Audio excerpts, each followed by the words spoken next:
आदरणीय अध्यक्ष महोदय, हम सब के लिए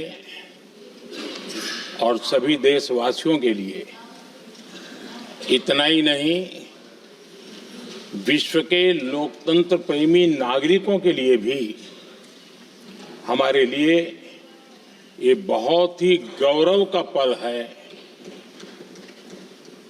बड़े गर्व के साथ लोकतंत्र के उत्सव को मनाने का एक अवसर है।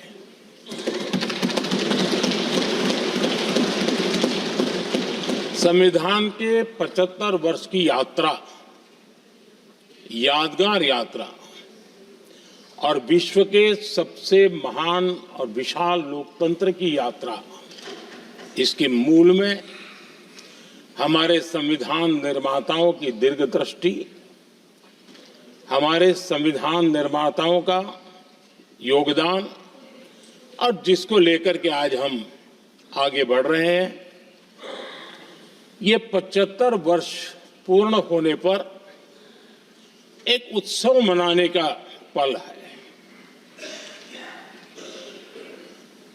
मेरे लिए खुशी की बात है कि संसद भी इस उत्सव में शामिल होकर के अपनी भावनाओं को प्रकट कर रही है। मैं सभी माननीय सांसदों का आभार व्यक्त करता हूं कि जिन्होंने इस उत्सव के अंदर हिस्सा लिया। मैं उन सबका अभिनंदन करता हूं। आदरणीय अध्यक्ष जी,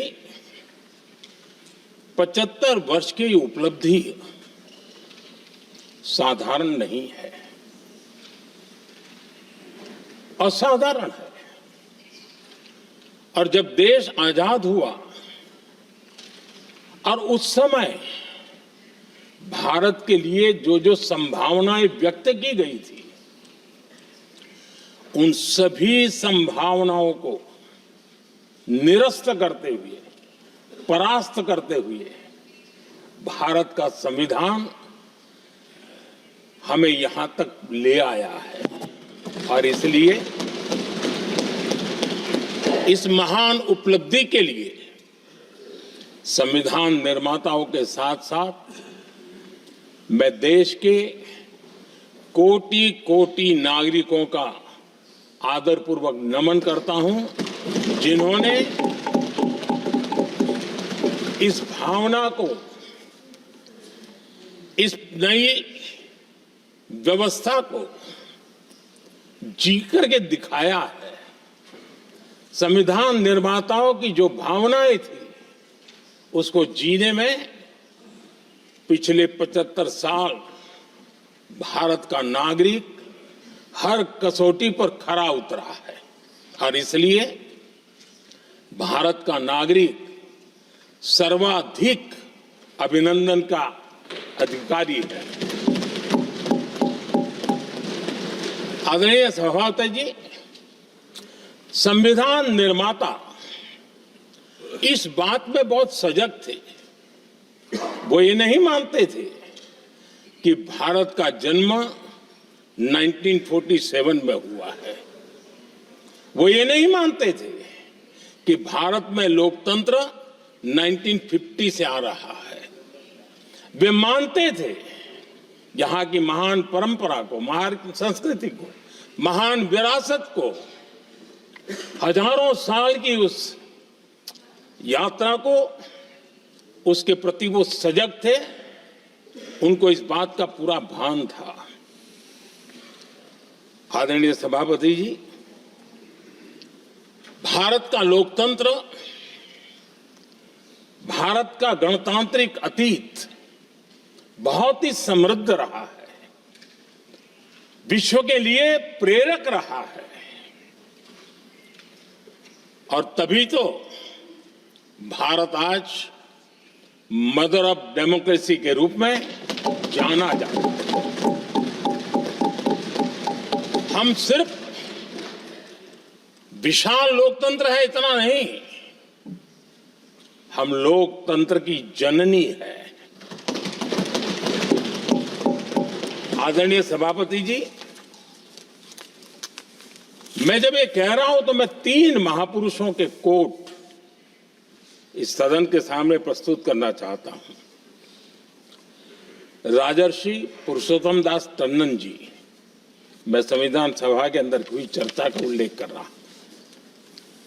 उन्होंने कहा था, सदियों के बाद हमारे देश में एक बार फिर ऐसी बैठक बुलाई गई है, यह हमारे मन में अपने गौरवशाली अतीत की याद दिलाती है, जब हम स्वतंत्र हुआ करते थे, जब सभाएं आयोजित की जाती थी जिसमें विद्वान लोग देश के महत्वपूर्ण मामलों पर चर्चा करने के लिए मिला करते थे। दूसरा कोट मैं पढ़ रहा हूं डॉक्टर राधाकृष्णन जी का। वे भी इस संविधान सभा के सदस्य थे। उन्होंने कहा था, इस महान राष्ट्र के लिए गणतांत्रिक व्यवस्था नई नहीं है। हमारे यहां ये इतिहास के शुरुआत से ही है।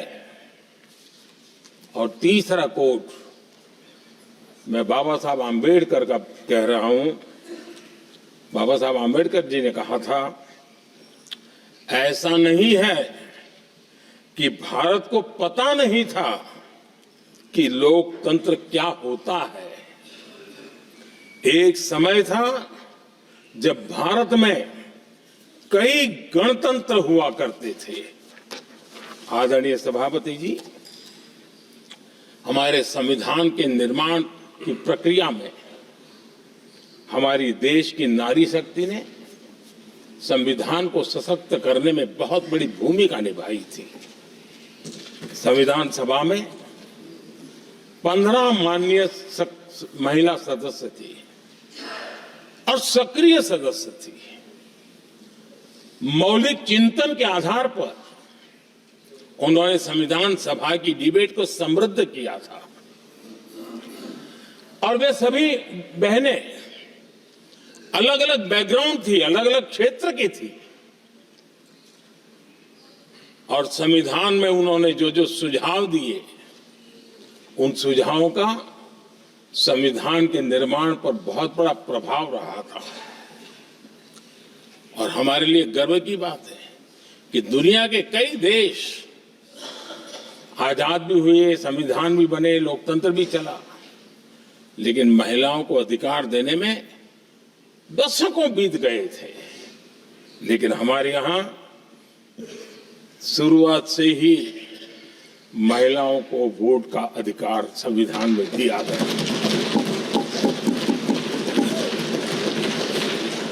आदरणीय सभापति जी, जब G20 समिट हुई, उसी भावना को आगे बढ़ाते हुए, क्योंकि संविधान की भावना को लेकर के हम सब जीने वाले लोग हैं, हमने G20 की अध्यक्षता के दरमियान विश्व के सामने विमेन लेड डेवलपमेंट का विचार रखा। और विश्व के अंदर विमेन डेवलपमेंट से अब आगे जाने की जरूरत है। और इसलिए हमने विमेन लेड डेवलपमेंट की चर्चा को अंजाम दिया। इतना ही नहीं, हम सभी सांसदों ने मिलकर के एक स्वर से नारी शक्ति बंधन अधिनियम पारित करके हमारी महिला शक्ति को भारतीय लोकतंत्र में उनकी भागीदारी सुनिश्चित करने के लिए हम लोगों ने कदम उठाए। आदरणीय सभापति जी, आज हम देख रहे हैं हर बड़ी योजना के सेंटर में महिलाएं होती है। और ये जब संविधान के हम 75 वर्ष मना रहे हैं, ये संयोग है और अच्छा संयोग है कि भारत के राष्ट्रपति के पद पर एक आदिवासी महिला यह हमारे संविधान की भावना की एक अभिव्यक्ति भी है।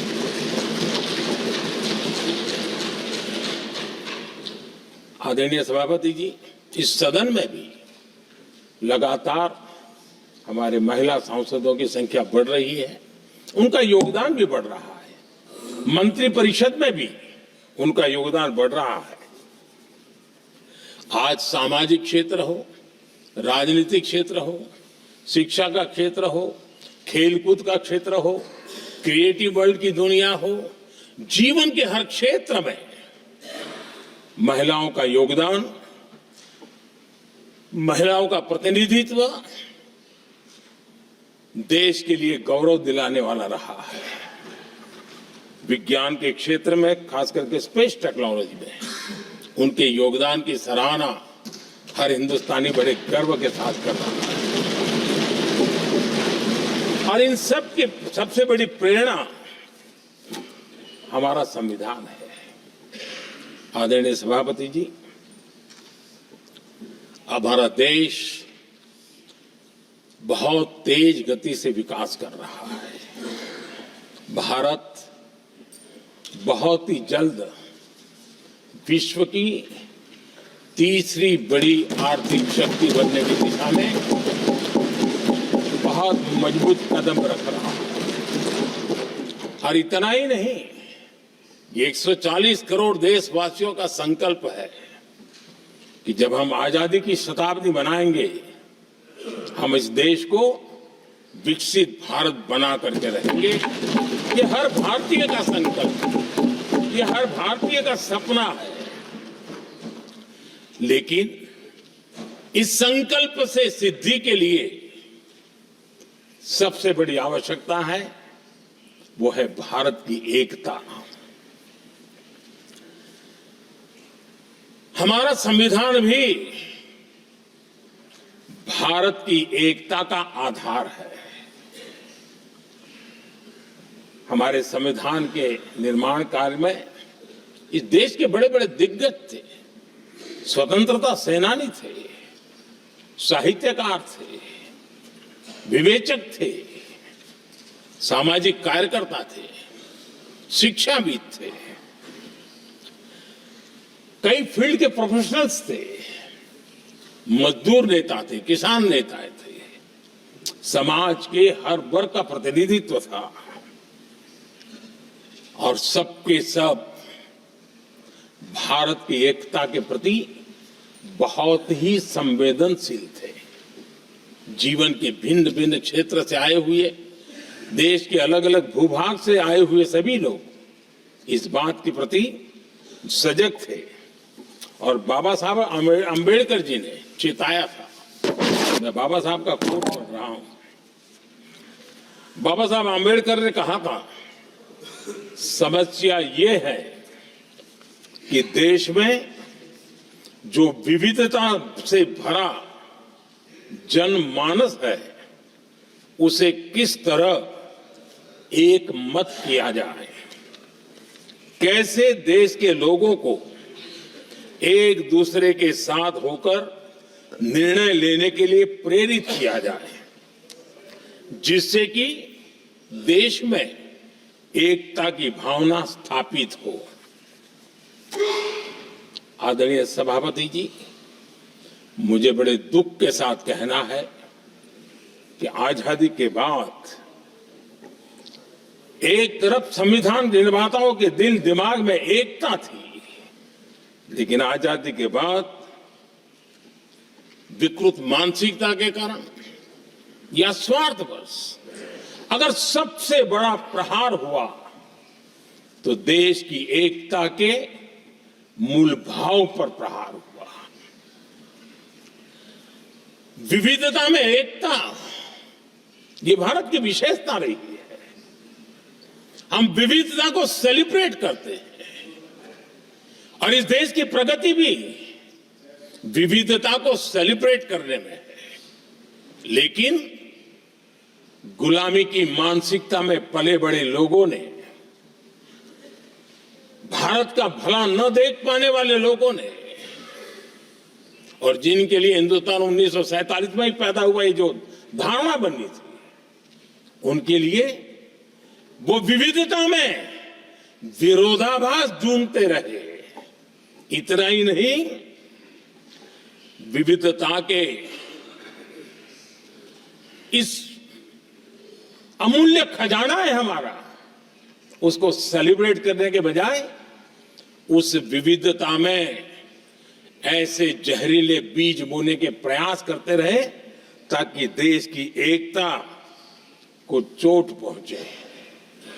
आदरणीय सभापति जी, हमें विविधता का उत्सव हमारे जीवन का अंग बनाना होगा और वही बाबा साहब आंबेडकर को सच्ची श्रद्धांजलि होगी।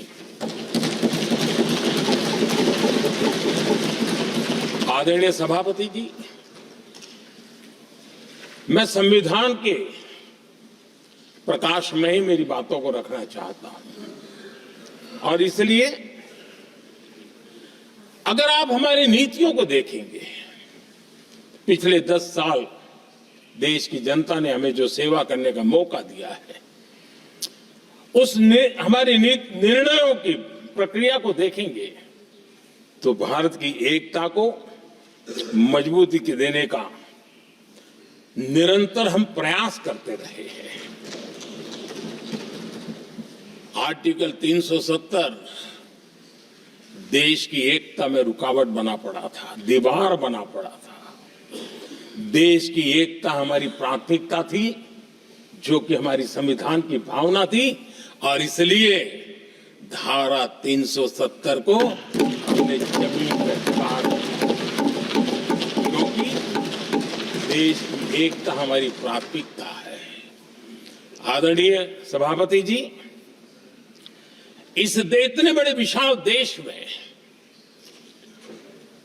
अगर आर्थिक रूप से हमें आगे बढ़ना है, हमारी व्यवस्थाओं को और विश्व को भी निवेश के लिए आना है, तो भारत में अनुकूल व्यवस्थाएं चाहिए और उसी में से हमारे देश में एक लंबे अरसे तक जीएसटी को लेकर के चर्चा चलती रही। मैं समझता हूं इकोनॉमिक यूनिटी के लिए जीएसटी ने बहुत बड़ी भूमिका अदा की है। उस समय पहले की सरकार का भी कुछ योगदान है, वर्तमान समय में हमको इसको आगे बढ़ाने का अवसर मिला और हमने इसको किया और वो भी वन नेशन वन टैक्स उस भूमिका को आगे बढ़ा रहा है।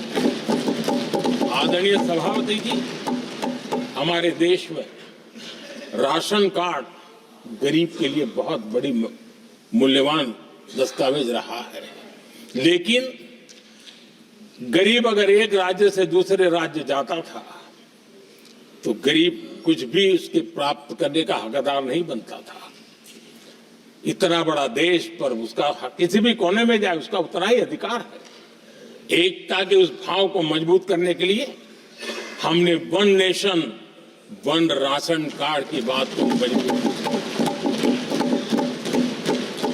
आदरणीय सभापति जी, देश के गरीब को, देश के सामान्य नागरिक को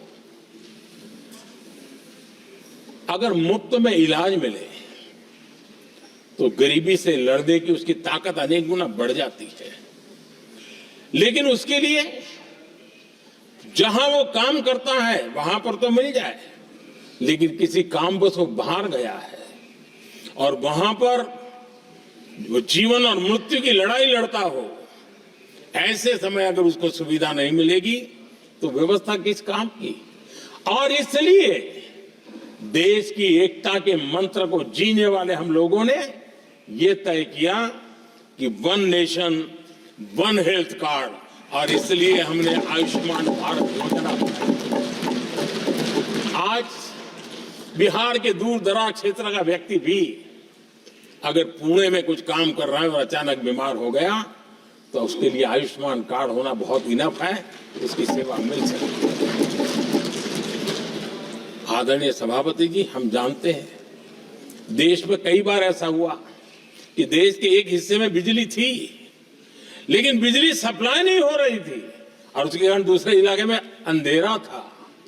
और पिछली सरकार में हमने विश्व के अंदर भारत की बदनामी हेडलाइन से हुआ करती थी अंधेरे की, वो दिन हमने देखे हैं और तब जाकर के एकता के मंत्र को लेकर के संविधान की भावना को जीने वाले हम लोगों ने वन नेशन वन ग्रिड को परिपूर्ण कर दिया और इसलिए आज बिजली के प्रवाह को निर्विरोध रूप से हिंदुस्तान के हर कोने में ले जाया जा सकता है।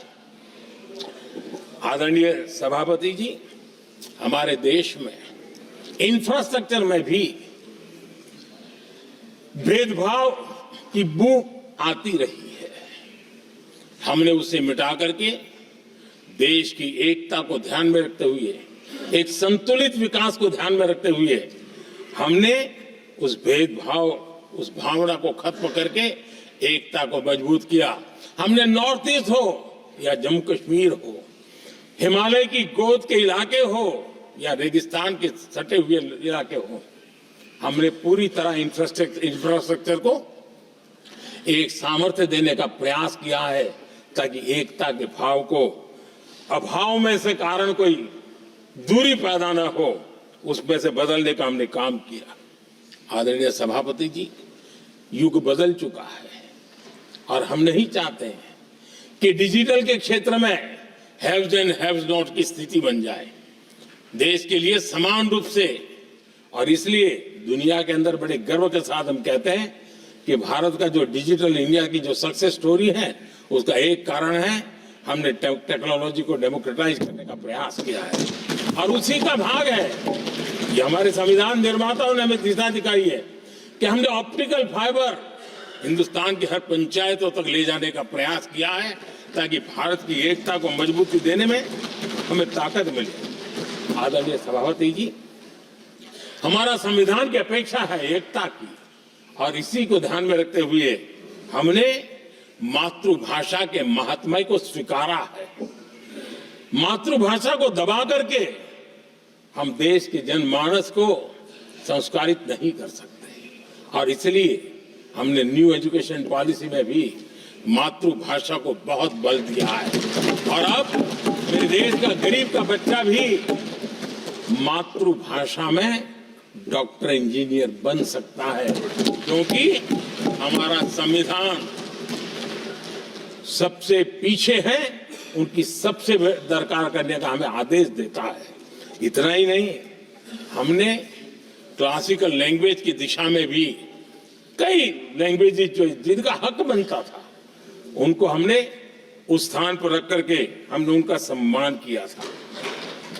देश भर में एक भारत श्रेष्ठ भारत का अभियान देश के एकता को मजबूत, नई पीढ़ी को वो संस्कारित करने का काम हमारी तरफ से चल रहा है।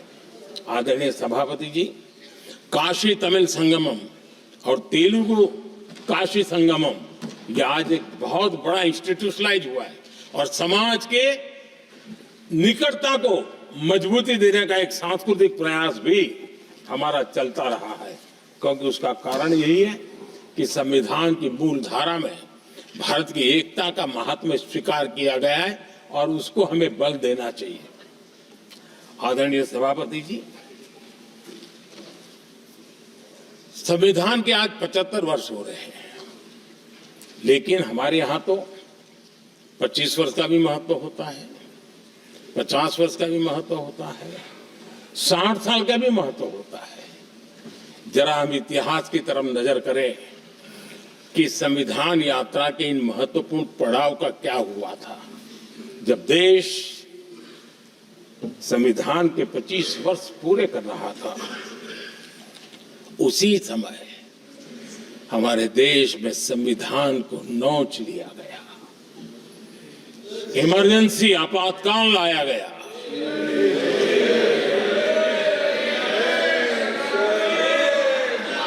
संवैधानिक व्यवस्थाओं को समाप्त कर दिया गया, देश को जेल खाना बना दिया गया, नागरिकों के अधिकारों को लूट लिया गया, प्रेस की स्वतंत्रता को ताले लगा दिए गए और कांग्रेस के माथे पर जो पाप है ना, वो कभी भी धुलने वाला नहीं है, कभी भी धुलने वाला। यह सिर्फ हिंदुस्तान में, दुनिया में जब जब लोकतंत्र की चर्चा होगी, कांग्रेस के माथे का ये पाप कभी धुलने वाला नहीं है। क्योंकि लोकतंत्र का गला घोंट दिया गया था। भारत के संविधान निर्माताओं की तपस्या को मिट्टी में मिलाने की कोशिश की गई थी। आदरणीय सभापति जी, जब 50 साल हुए तब क्या भुला दिया गया था? जी नहीं। अटल बिहारी वाजपेयी जी की सरकार थी और 26 नवंबर को 2000 देश भर में संविधान का 50वां वर्ष मनाया गया था। अटल बिहारी वाजपेयी जी ने प्रधानमंत्री के नाते राष्ट्र को एक विशेष संदेश दिया था। एकता, जनभागीदारी, साझेदारी, उसके महत्व पर बल देते हुए उन्होंने संविधान की भावना को जीने का प्रयास किया था। जनता को जगाने का भी प्रयास किया था। और अध्यक्ष जी, जब देश संविधान का 50 वर्ष मना रहा था और जब 50 वर्ष की पूर्णाहुति हुई तो ये मेरा भी सौभाग्य था कि मुझे भी संविधान की प्रक्रिया से मुख्यमंत्री बनने का अवसर मिल गया। और मैं जब मुख्यमंत्री था उसी कार्यकाल में संविधान के 60 साल हुए और तब मैंने तय किया था मुख्यमंत्री के नाते कि हम गुजरात में संविधान के 60 साल मनाएंगे। और इतिहास में पहली बार ऐसा हुआ है जब संविधान के ग्रंथ को हाथी पर बनाई हुई अंबाड़ी में रखा गया उस विशेष व्यवस्था में रखा गया।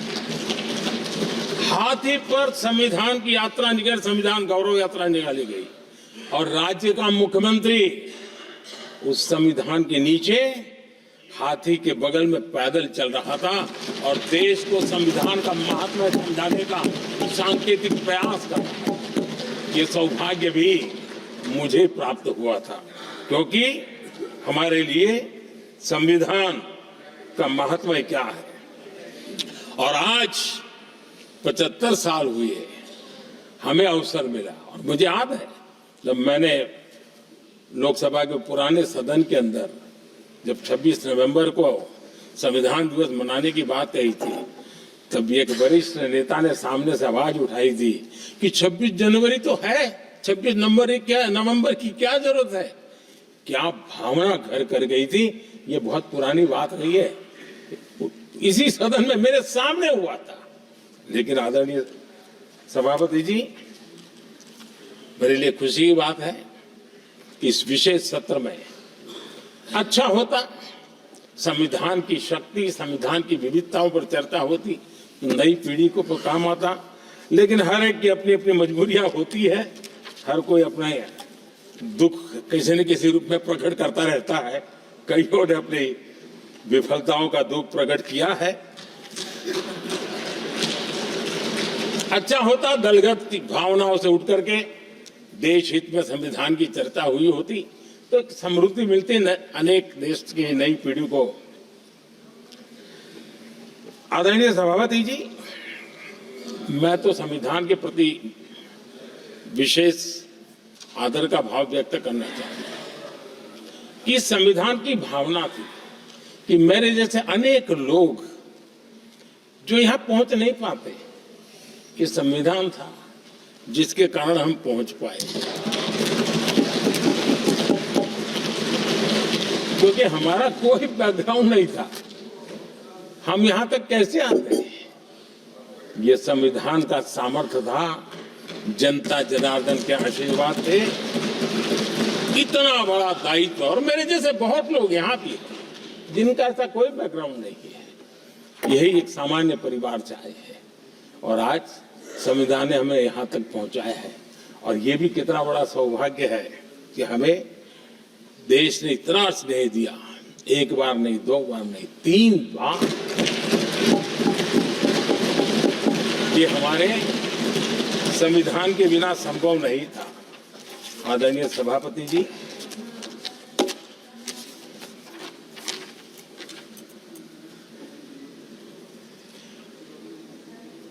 उतार चढ़ाव तो आए, कठिनाइयां भी आई, रुकावटें भी आई, लेकिन मैं फिर एक बार देश की जनता को नमन करता हूं कि देश की जनता पूरी ताकत के साथ संविधान के साथ खड़ी रही।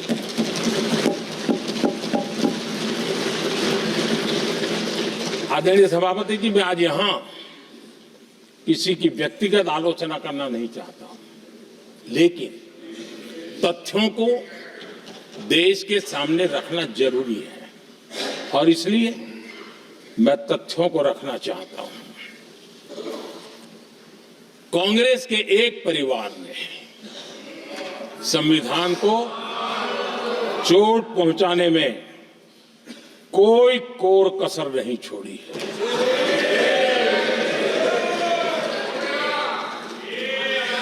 और मैं इसलिए एक परिवार का उल्लेख करता हूं कि 75 साल की हमारी यात्रा में 55 साल एक ही परिवार ने राज किया है। इसलिए देश को क्या क्या हुआ है ये जानने का अधिकार है और इस परिवार के कुविचार, कुरीति, कुनीति, इसकी परंपरा निरंतर चल रही है।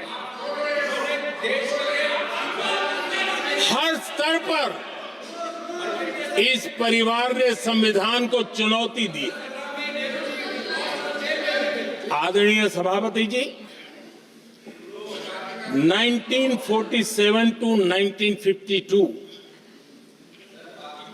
इस देश में इलेक्टेड गवर्नमेंट नहीं थी। एक अस्थाई व्यवस्था थी, एक सिलेक्टेड सरकार थी और चुनाव नहीं हुए थे और जब तक चुनाव न हो तब तक एक इंटरिम व्यवस्था के रूप में कोई खाका खड़ा करना चाहिए, किया गया था। 1952 के पहले राज्यसभा का भी गठन नहीं हुआ था, राज्यों में भी कोई चुनाव नहीं थे, जनता का कोई आदेश नहीं था। उसके बावजूद भी और अभी तो संविधान निर्माताओं ने इतना मंथन करके संविधान बनाया था।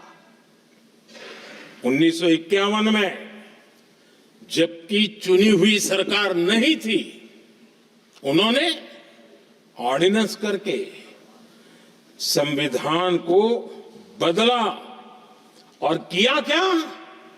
अभिव्यक्ति की आजादी पर हमला कर दिया गया।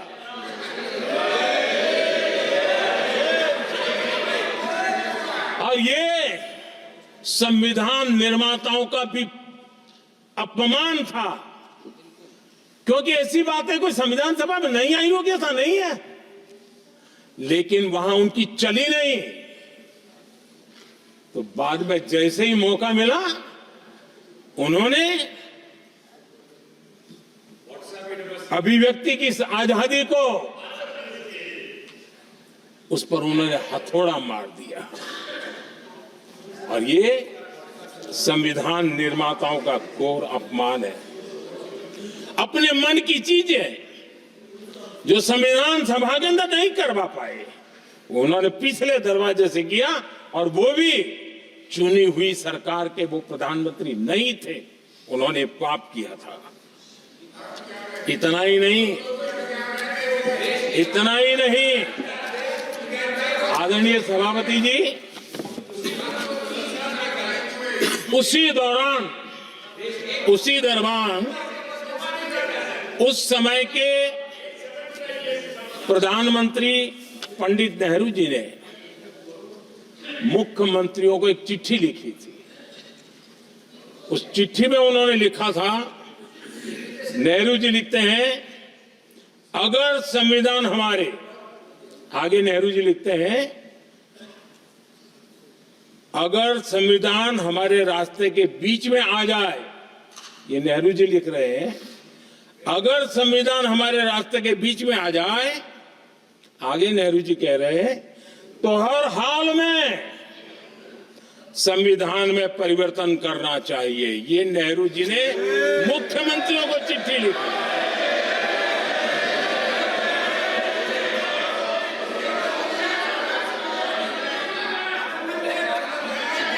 और आदरणीय सभापति जी, ये भी देखिए 1951 में ये पाप किया गया, लेकिन देश चुप नहीं था। उस समय राष्ट्रपति डॉक्टर राजेंद्र प्रसाद जी ने चेताया ये गलत हो रहा है। उस समय स्पीकर पद पर बैठे हुए हमारे स्पीकर महोदय ने भी पंडित जी को कहा गलत कर रहे हो। इतना ही नहीं, आचार्य कृपलानी जी, जयप्रकाश नारायण जैसे महान कांग्रेसी लोगों ने भी पंडित नेहरू ने कहा कि ये रोको, लेकिन पंडित जी का अपना संविधान चलता था और इसलिए उन्होंने इतने वरिष्ठ महानुभावों की सलाह मानी नहीं और उसे भी उन्होंने दरकिनार कर दिया। और आदरणीय सभापति जी, ये संविधान संशोधन करने का ऐसा खून कांग्रेस के मुंह लग गया कि समय समय पर वो संविधान का शिकार करती रही। ये खून मुंह पे लग गया। इतना ही नहीं, संविधान के स्पिरिट को लहू लहान करती रही। आदरणीय सभापति जी, करीब 6 दशक में 75 बार संविधान बदला गया। आदरणीय सभापति जी, जो बीज देश के पहले प्रधानमंत्री जी ने बोया था, उस बीज को खाद पानी देने का काम एक और प्रधानमंत्री ने किया। उनका नाम था श्रीमती इंदिरा गांधी।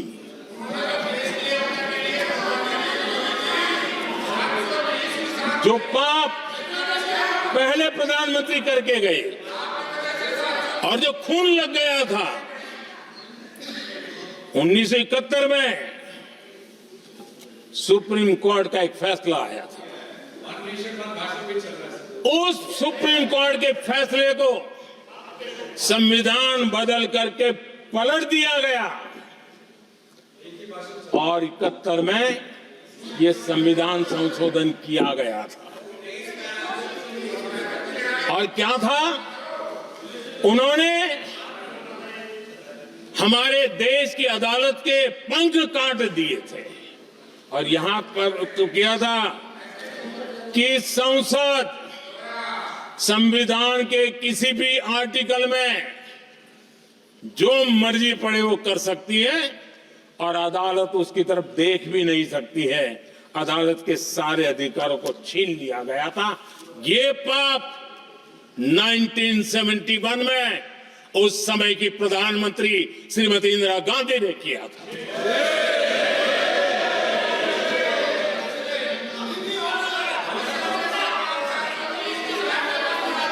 और इस परिवर्तन ने इंदिरा जी की सरकार को मौलिक अधिकारों को छीनने का और न्यायपालिका पर नियंत्रण करने का अधिकार दिया, सक्षम बना दिया था। आदरणीय सभापति जी, खून मुंह पे लग गया था, कोई रोकने वाला था नहीं। और इसलिए जब इंदिरा जी के चुनाव को गैर रीति के कारण, असंवैधानिक तरीके से चुनाव लड़ने के कारण अदालत ने उनके चुनाव को खारिज कर दिया और उनको एमपी पद छोड़ने की नौबत आई तो उन्होंने गुस्से में आकर के देश पर इमरजेंसी थोप दी, आपातकाल लगा दिया अपनी कुर्सी बचाने के लिए। और उसके बाद इतना ही नहीं, उन्होंने इमरजेंसी तो लगाई, संविधान का दुरुपयोग तो किया ही किया, भारत के लोकतंत्र का गला तो घोंट ही दिया। लेकिन 1975 में 39वां संशोधन किया और उसमें उन्होंने क्या किया, राष्ट्रपति, उपराष्ट्रपति, प्रधानमंत्री, अध्यक्ष, इनके चुनाव के खिलाफ कोई कोर्ट में जा ही नहीं सकता है, ऐसा उन्होंने, और वो भी रिट्रोस्पेक्टिव किया, आगे के लिए नहीं, पीछे का भी, अपने पापों का भी उन्होंने। और आदरणीय सभापति जी, मैं संविधान की बात कर रहा हूं, मैं संविधान के आगे पीछे कुछ नहीं बोल रहा हूं।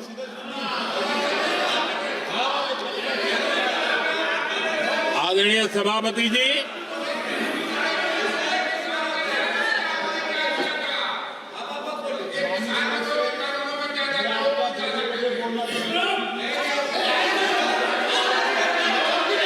आदरणीय सभापति जी, इमरजेंसी में लोगों के अधिकार छीन लिए गए, देश के हजारों लोगों को जेलों में ठूंस दिया गया, न्यायपालिका का गला घोंट दिया गया, अखबारों की स्वतंत्रता पर ताले लगा दिए गए। इतना ही नहीं, कमिटेड जुडिशरी, इस विचार को उन्होंने पूरी ताकत दी। और इतना ही नहीं, जिस जस्टिस एच.आर. खन्ना ने उनके चुनाव में उनको खिलाफ जो जजमेंट दिया था, वो इतना गुस्सा भरा था कि जब जस्टिस एच.आर. खन्ना, जो सीनियरिटी के आधार पर सुप्रीम कोर्ट के चीफ जस्टिस बनने थे, जिन्होंने संविधान के सम्मान करते हुए उस स्पिरिट से इंदिरा जी को सजा दी थी, उन्होंने मुख्य न्यायाधीश नहीं बनने दिया। ये संविधान और लोकतांत्रिक प्रक्रिया रही।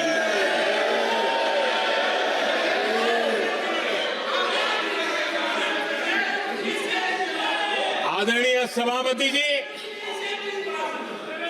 यहां भी ऐसे कई दल बैठे हैं जिनके मुखिया भी सारे जेल में हुआ करते थे। ये इनकी मजबूरी है कि वहां जाके बैठे हैं, उनको भी जेलों में ठूस दिया गया था। आदरणीय सभापति जी, देश पर जुल्म तांडव चल रहा था, निर्दोष लोगों को जेलों में ठूस दिया जाता था, लाठियां बरताई जाती थी, कई लोग जेलों में मौत के शरण हो गए थे, और एक निर्दयी सरकार संविधान को चूर चूर करती रही थी। आदरणीय सभापति जी, ये परंपरा यहां नहीं रुकी। जो परंपरा नेहरू जी ने शुरू की थी, जिसको दूसरे प्रधानमंत्री जी इंदिरा जी ने आगे बढ़ाया, क्योंकि खून मुंह पे लग गया था, और इसलिए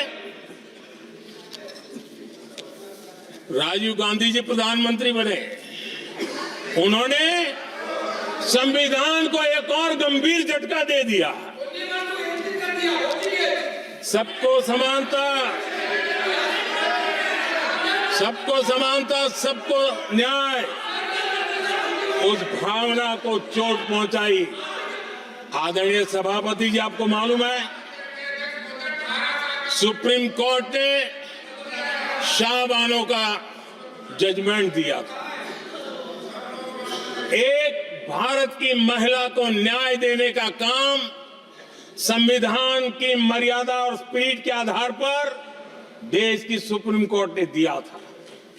एक वृद्ध महिला को उसका हक मिला था सुप्रीम कोर्ट से, लेकिन उस समय के प्रधानमंत्री राजीव गांधी ने शाह मानो कि उस भावना को, सुप्रीम कोर्ट की उस भावना को नकार दिया और उन्होंने वोट बैंक की राजनीति के खातिर संविधान की भावना को बलि चढ़ा दिया और कट्टरपंथियों के सामने सर झुकाने का काम कर दिया।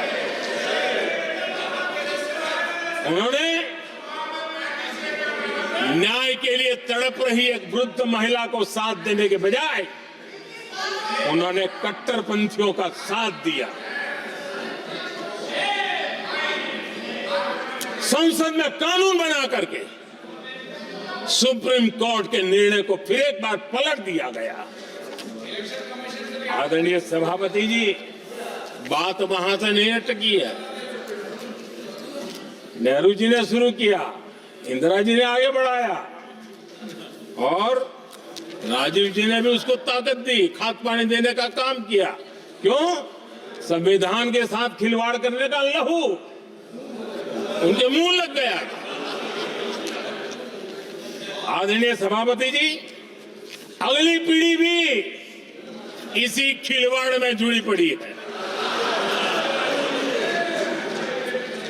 एक किताब को मैं कोट कर रहा हूं, उस किताब में जो लिखा गया है और उसमें प्रधानमंत्री उस समय के मेरे पहले जो प्रधानमंत्री थे उनको कोट किया है। उन्होंने कहा है, मुझे यह स्वीकार करना होगा कि पार्टी अध्यक्ष सत्ता का केंद्र है। ये मनमोहन सिंह जी ने कहा है, जो किताब में लिखा गया है। मुझे यह स्वीकार करना होगा कि पार्टी अध्यक्ष सत्ता का केंद्र है। सरकार पार्टी के प्रति जवाबदेह है। इतिहास में पहली बार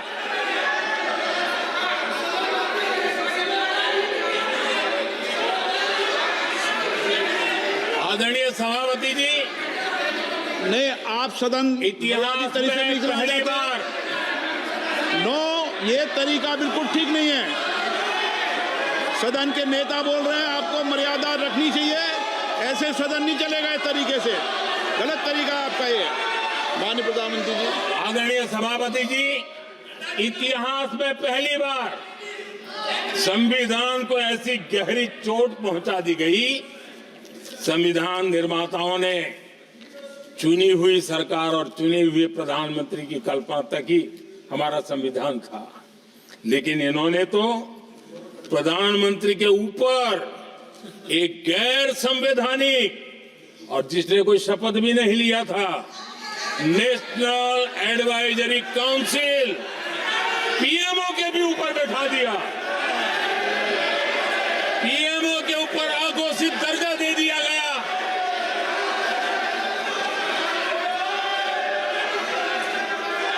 आदरणीय सभापति जी, इतना ही नहीं, और एक पीढ़ी आगे चले और उस पीढ़ी ने क्या किया? भारत के संविधान के तहत देश की जनता जनार्दन सरकार चुनती है और वो सरकार का मुखिया कैबिनेट बनाता है। ये संविधान के तहत है। इस कैबिनेट ने जो निर्णय किया, संविधान का अपमान करने वाले अहंकार से भरे लोगों ने पत्रकारों के सामने कैबिनेट के निर्णय को फाड़ दिया। संविधान को हर मौके पर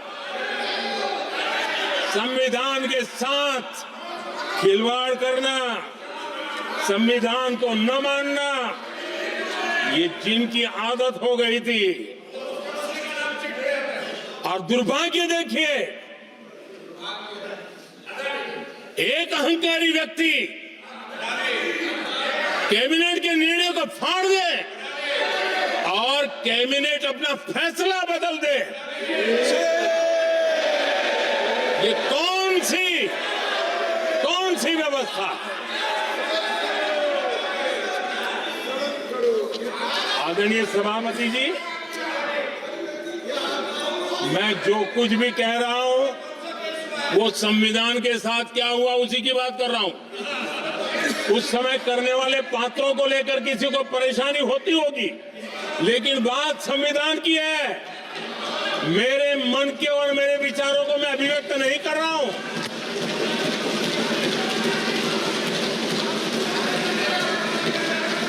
आदरणीय सभापति जी, कांग्रेस ने निरंतर संविधान की अवमानना की, संविधान के महत्व को कम किया। कांग्रेस इसके अनेक उदाहरणों से भरा पड़ा हुआ है। संविधान के साथ धोखेबाजी कैसे करते थे, संवैधानिक संस्थाओं को कैसे नहीं मानते थे, इस देश में बहुत कम लोगों को मालूम होगा। 370 की तो पता है सबको, 35A का पता बहुत कम है। संसद में आए बिना, जबकि संसद में आना पड़ता, संसद को ही अस्वीकार कर दिया गया। भारत के संविधान का अगर कोई पहला पुत्र है तो ये संसद है, उसको भी उन्होंने गला घोटने का काम किया। 35A जो संसद में लाए बिना उन्होंने देश पर थोप दिया, और अगर 35A न होता तो जम्मू कश्मीर में जो हालत पैदा हुई वो हालत पैदा न हुई होती। राष्ट्रपति के आदेश पर यह काम किया गया और देश की संसद को अंधेरे में रखा गया। आदरणीय सभापति, ये संसद का अधिकार था, कोई अपनी मनमानी से नहीं कर सकता था, लेकिन और उनके पास बहुमत था, कर सकते थे, लेकिन वो नहीं किया क्योंकि पेट में पाप था, देश की जनता से छुपाना चाहते थे। आदरणीय सभापति जी, इतना ही नहीं, बाबा साहब आंबेडकर जिनके प्रति आज सम्मान का भाव सब कोई अनुभव कर रहा है, और हम लोगों के लिए तो बहुत विशेष है, क्योंकि हम लोगों के लिए तो जीवन में बहुत बड़ी जो कुछ भी रास्ते मिले ना वहीं से मिले हैं। आदरणीय सभापति जी, बाबा साहब आंबेडकर इनके प्रति भी इनके मन में कितनी कटुता भरी थी, कितना द्वेष भरा था, मैं आज उसके डिटेल में जाना नहीं चाहता हूं, लेकिन जब अटल जी की सरकार थी तब बाबा साहब आंबेडकर, उनका जो महापरिनिर्वाण भूमि है वहां पर अलीपुर रोड पर अटल जी की सरकार में बाबा साहब आंबेडकर जी के स्मृति में एक स्मारक बनाना तय हुआ। अटल जी के समय ये नहीं हुआ। दुर्भाग्य देखिए, 10 वर्ष यूपीए की सरकार रही, उसने इस काम को नहीं किया, न होने दिया। बाबा साहब आंबेडकर का जब हमारी सरकार आई, बाबा साहब आंबेडकर के प्रति हमारा श्रद्धा होने के कारण हमने अलीपुर रोड पर बाबा साहब मेमोरियल बनाया और उसका काम किया। आदरणीय सभापति जी, दिल्ली में जब बाबा साहब आंबेडकर के 1992 में, उस समय चंद्रशेखर जी कुछ समय थे, तब एक निर्णय किया गया था, आंबेडकर इंटरनेशनल सेंटर यही जनपद के पास 40 साल तक वो कागज पे ही पड़ा रहा, नहीं किया गया। और तब जाकर के 2015 में हमारी सरकार आई और हमने आकर के इस काम को पूरा किया। बाबा साहब को भारत रत्न देने का काम भी जब कांग्रेस सत्ता से बाहर गई तब संभव हुआ। इतना ही नहीं, आदरणीय सभापति जी, बाबा साहब आम्बेडकर के 125 साल तो हमने पूरी दुनिया में बनाए थे, विश्व के 120 देशों में बनाने का काम किया था। लेकिन जब बाबा साहब आम्बेडकर की शताब्दी थी, तब अकेली बीजेपी की सरकार थी मध्य प्रदेश में। सुंदरलाल जी पटवा हमारे मुख्यमंत्री जी थे, और महू में जहां बाबा साहब आम्बेडकर जी का जन्म हुआ था, उसको एक स्मारक के रूप में पुनर्निर्माण करने का काम सुंदरलाल पटवा जी जब मुख्यमंत्री थे तब मध्य प्रदेश में हुआ था। शताब्दी के समय भी उनके साथ यही किया गया था। आदरणीय सभापति जी,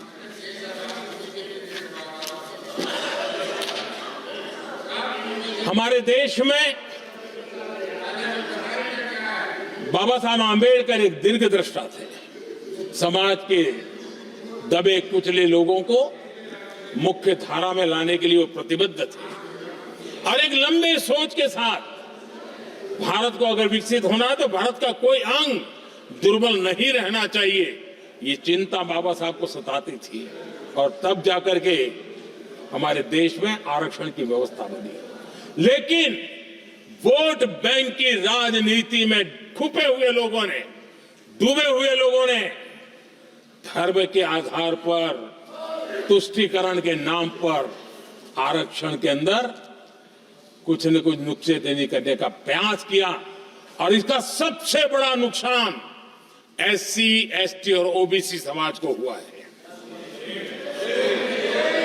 आदरणीय सभापति जी, आरक्षण की कथा बहुत लंबी है। नेहरू जी से लेकर के राजीव गांधी तक कांग्रेस के प्रधानमंत्रियों ने आरक्षण का घोर विरोध किया है। हिस्ट्री कह रही है, आरक्षण के विरोध में लंबी लंबी चिट्ठियां स्वयं नेहरू जी ने लिखी है, मुख्यमंत्रियों को लिखी है। इतना ही नहीं, सदन में आरक्षण के खिलाफ लंबे लंबे भाषण इन लोगों ने किए हैं। बाबा साहब आम्बेडकर समता के लिए और भारत में संतुलित विकास के लिए आरक्षण की लेकर के आए, उन्होंने उसके खिलाफ भी झंडा ऊंचा किया हुआ था। दशकों तक मंडल कमीशन के रिपोर्ट को डिब्बे में डाल दिया था। जब कांग्रेस को देश ने हटाया, जब कांग्रेस गई, तब जाकर के ओबीसी को आरक्षण मिला। तब तक ओबीसी को आरक्षण नहीं मिला।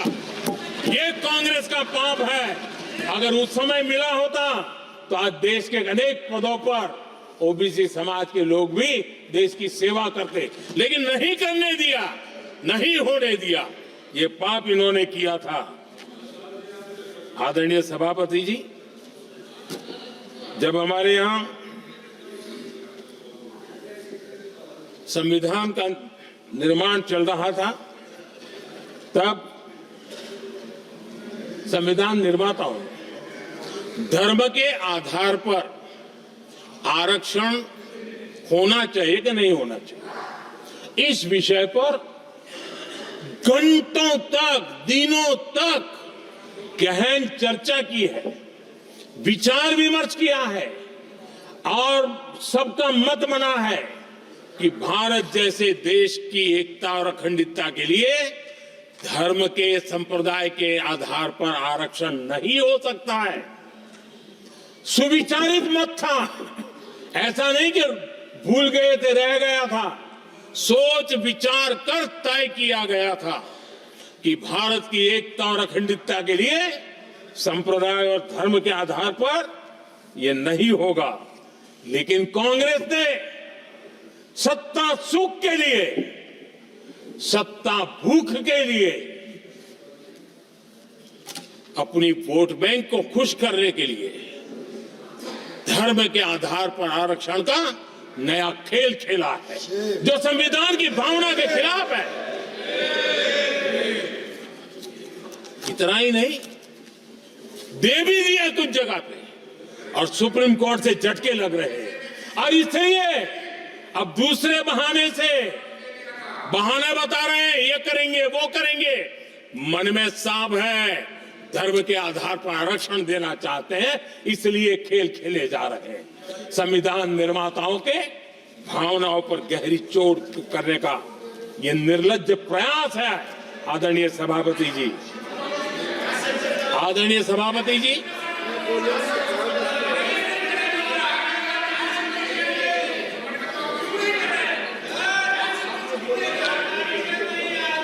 आदरणीय सभापति जी, एक गलत और विषय, ये तरीका ठीक नहीं। आपके नेता ने बोला, आपने बोला दोबारा बात मत करो। जिसकी भी मैं चर्चा करना चाहता हूं, और वो ज्वलंत विषय समान नागरिक संहिता, यूनिफॉर्म सिविल कोड। ये विषय भी संविधान सभा के ध्यान बाहर नहीं था। संविधान सभा ने यूनिफॉर्म सिविल कोड को लेकर के लंबी चर्चा की, गहन चर्चा की, और उन्होंने बहस के बाद निर्णय किया कि अच्छा होगा कि जो भी सरकार चुन करके आए वो उसका निर्णय करे और देश में यूनिफॉर्म सिविल कोड लागू करे। ये संविधान सभा का आदेश था।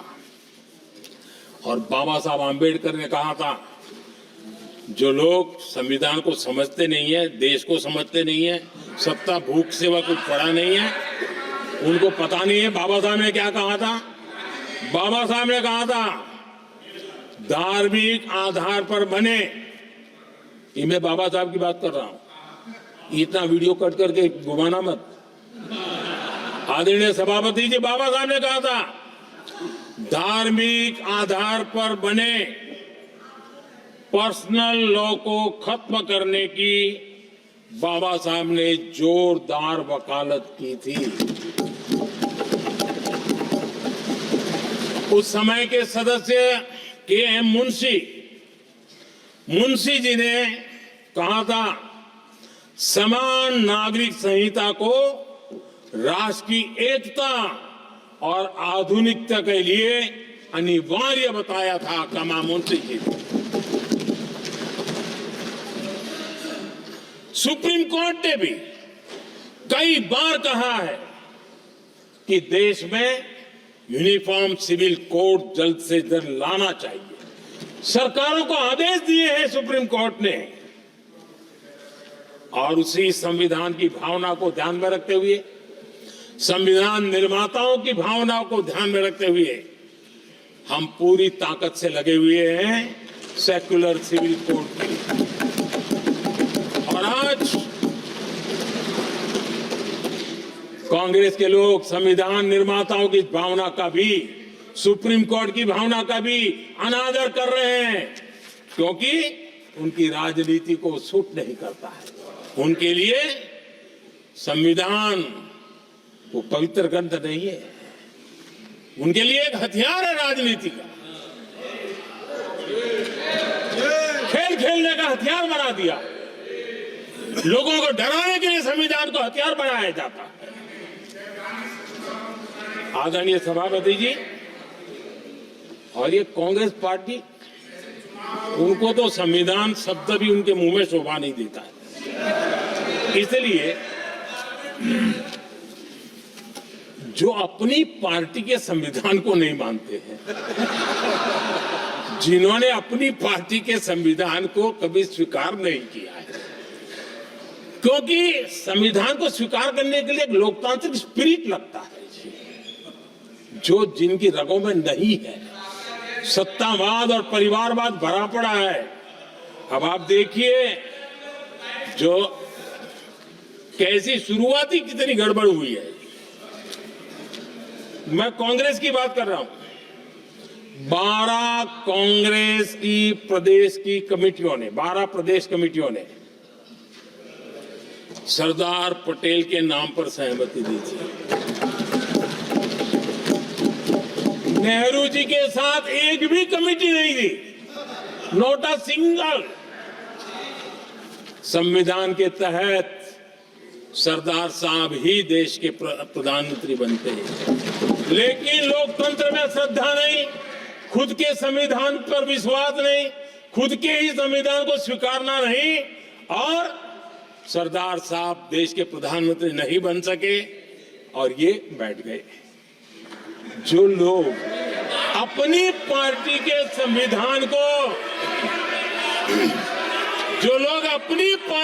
संविधान को नहीं मानते, वो कैसे देश के संविधान को स्वीकार कर सकते हैं?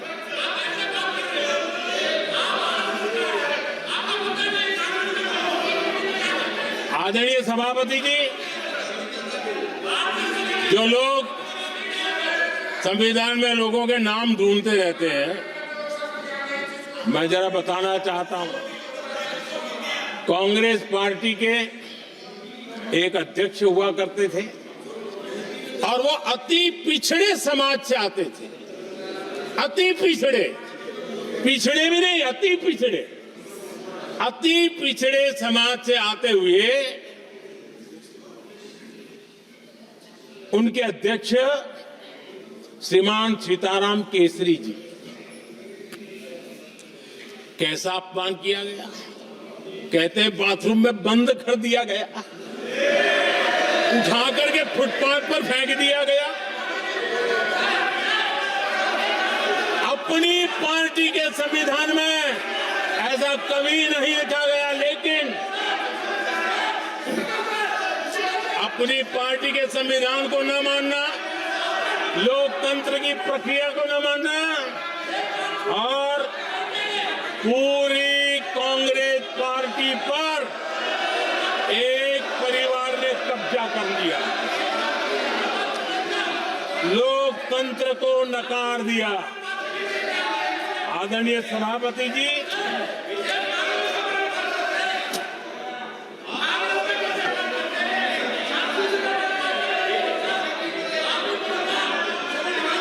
तो आपके सदस्यों ने क्या बोला था, ठीक नहीं है। आप जब सदन के नेता बोल रहे हैं तो सदन की मर्यादा को रखो, आदरणीय सभापति जी को बनाओ। संविधान के साथ खिलवाड़ करना, संविधान के स्पिरिट को तहस नहस करना, ये कांग्रेस की रगों में रहा है। हमारे लिए संविधान, उसकी पवित्रता, उसकी शुचिता हमारे लिए सर्वोपरि है और ये शब्दों में नहीं है। जब हमें कसौटी पर कसा गया है, हम तप करके निकले हुए लोग हैं। मैं उदाहरण देना चाहता हूं। 1996 में सबसे बड़े दल के रूप में भारतीय जनता पार्टी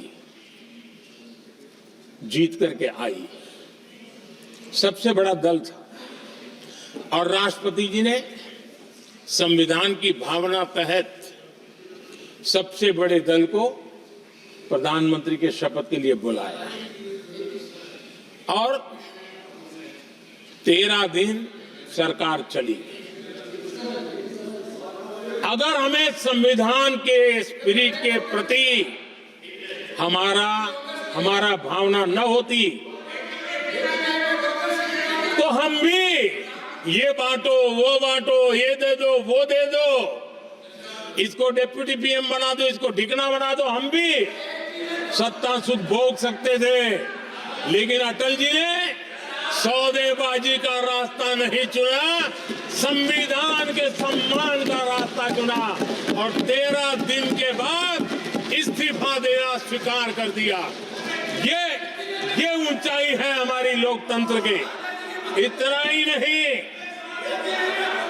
1998 में एनडीए की सरकार थी, सरकार चल रही थी, लेकिन कुछ लोगों को हम नहीं तो कोई नहीं, ये जो एक परिवार का खेल चला है, अटल जी की सरकार को अस्थिर करने के लिए खेल चले गए। वोट हुआ, खरीद फरोख्त तब भी हो सकती थी, बाजार में माल तब भी बिकता था, लेकिन संविधान की भावना के प्रति समर्पित अटल बिहारी वाजपेयी जी की सरकार ने एक वोट से हारना पसंद किया, इस्तीफा दिया, लेकिन असंवैधानिक कोई कृत्य नहीं किया। ये हमारा इतिहास है, ये हमारे संस्कार है, ये हमारी परंपरा है। और दूसरी तरफ अदालत ने भी जिस पर थप्पा मार दिया, कैश फॉर वोट का कांड, एक लघुमती सरकार को बचाने के लिए संसद में नोटों के ढेर साक्ष्य के रूप में रखे गए, असंवैधानिक तरीका। सरकार बचाने के लिए भारत के लोकतंत्र की भावना को बाजार बना दिया गया, वोट खरीदे गए। आदरणीय सभापति जी, 90 के दशक में कई सांसदों को रिश्वत देने का पाप, यह संविधान की भावना थी कि 140 करोड़ वासियों के मन में जो लोकतंत्र पनपा है, उस लोकतंत्र के साथ यह खिलवाड़। कांग्रेस के लिए सत्ता सुख, सत्ता की भूख, यही एकमात्र कांग्रेस का इतिहास है, कांग्रेस का वर्तमान है। आदरणीय सभापति जी, 2014 के बाद एनडीए को सेवा का मौका मिला, संविधान और लोकतंत्र को मजबूती मिली। ये पुरानी जो बीमारियों थी, उस बीमारी से मुक्ति का हमने एक अभियान चलाया।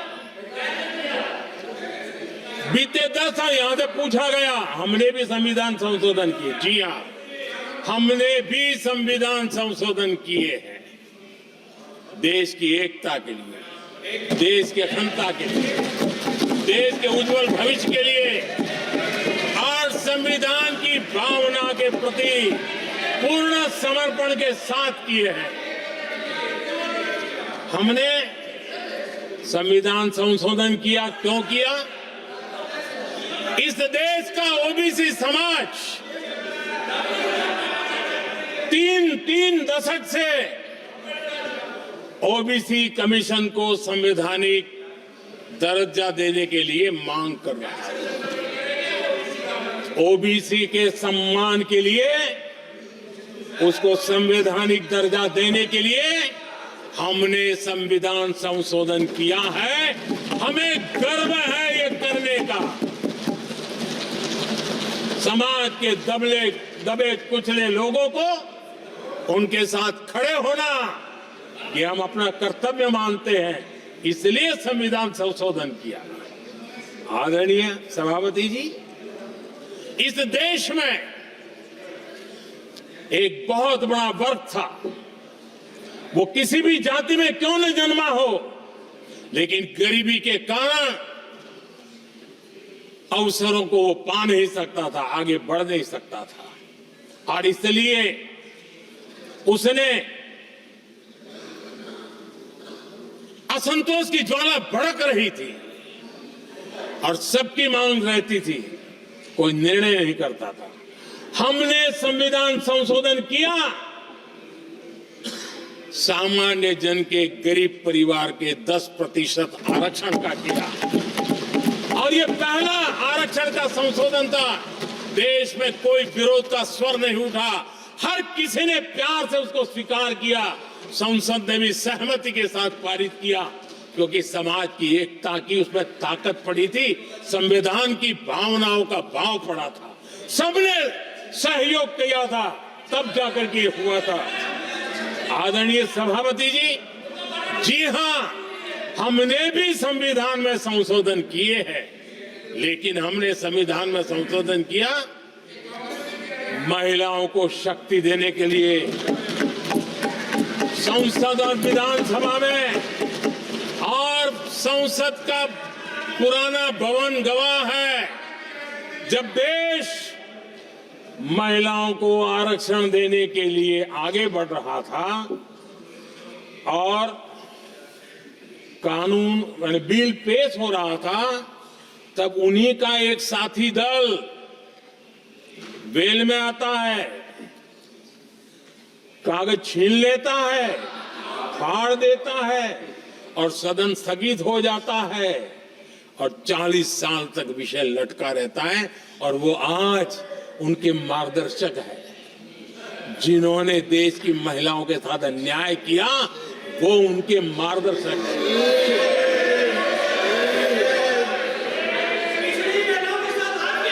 आदरणीय सभापति जी, हमने संविधान संशोधन किया, हमने देश की एकता के लिए किया। बाबा साहब आंबेडकर का संविधान 370 की दीवार के कारण जम्मू कश्मीर की तरफ देख भी नहीं सकता था। हम चाहते थे बाबा साहब आंबेडकर का संविधान हिंदुस्तान के हर हिस्से में लगना चाहिए और इसलिए बाबा साहब को श्रद्धांजलि भी देनी थी, देश की एकता को मजबूत करना था। हमने संविधान संशोधन किया, डंके की चोट पर किया और 370 को हटाया और भारत की सुप्रीम कोर्ट ने भी अब तो उसको मोहर लगा दी है। आदरणीय सभापति जी, हमने 370 का हटाने के लिए संशोधन किया। हमने ऐसे कानून भी बनाए। जब देश का विभाजन हुआ, महात्मा गांधी समेत देश के वरिष्ठ नेताओं ने सार्वजनिक रूप से कहा था कि पड़ोस के जो हमारे देश हैं, जहां जो माइनॉरिटीज है, वो जब भी संकट में आएगी तो उनकी चिंता ये देश करेगा। गांधी जी ने का वचन था, जो उनके नाम पर सत्ता पर चढ़ जाते थे उन्होंने तो पूरा नहीं किया, हमने सीए ला करके उसको पूरा किया। वो कानून हमने लाया, हमने किया है और गर्व के साथ आज भी हम उसको ओन कर रहे हैं, मुंह नहीं छुपाते हैं, क्योंकि देश के संविधान की भावना के साथ मजबूती के साथ खड़े रहने का हमने काम किया। आदरणीय सभापति जी, हमने जो संविधान संशोधन किए हैं वो पुरानी गलतियों को ठीक करने के लिए किए और हमने एक उज्जवल भविष्य का रास्ता मजबूत करने के लिए किए हैं और समय बताएगा, समय की कसौटी पर हम खरे उतरेंगे, क्योंकि वो सत्ता स्वार्थ के लिए किया गया पाप नहीं है, हमने देश हित में किया हुआ पुण्य है। और इसलिए हमें जो सवाल पूछते हैं आदरणीय